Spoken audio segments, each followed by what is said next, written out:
Tô de cabelo em pé, ó. Manda o boné aí. Segura aí. Não, pera aí. Quem não é campeão mundial? Agora é. Opa. Então era do reconhecimento da FIFA que vocês precisavam, né? Tá aí, ó. FIFA World Cup aqui, ó.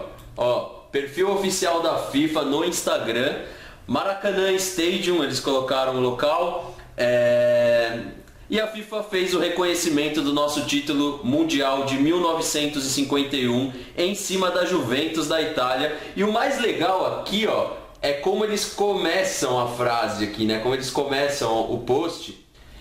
Verde é a cor da inveja. Isso mesmo, né? Deve ser inveja, né, gambazada? Porque não tem outro argumento, né? Vocês não conseguem ganhar de nós e aí o argumento de vocês é o Palmares não tem mundial. O Palmares realmente não deve ter mundial, mas o Palmeiras tem sim o título mundial de 1951, agora reconhecido pela FIFA. O link vai estar aqui na descrição. Clica lá, vai lá chorar um pouquinho pra FIFA agora. E além dessas menções aqui, eles falam que foram 1 milhão de pessoas aí acolhendo os heróis da casa, né? Enfim, o post da FIFA vai estar aqui na descrição.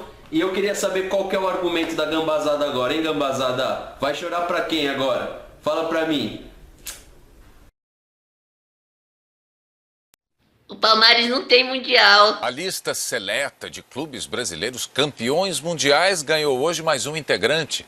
A FIFA reconheceu que a conquista da Copa Rio em 1951 deu ao Palmeiras esse direito. Gambazada, tem ou não tem mundial, hein? Fala, gambazada, fala pra mim. Marcelinho e Marcos partiu, Marcelinho bateu, Marcos pegou! Partiu Lucas, pé direito na bola, defendeu! Fernando Paz! Autoriza Godoy, partiu Dinei para cobrar de pé direito, bateu Dinei, jogou pra fora! Partiu o Petrus, partiu, bateu, pé direito na bola, Fernando Praz! Fernando Praz defende e o Palmeiras está na final do Campeonato Paulista.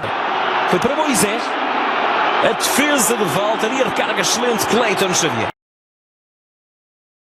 O Corinthians é nosso freguês, repassem a palavra.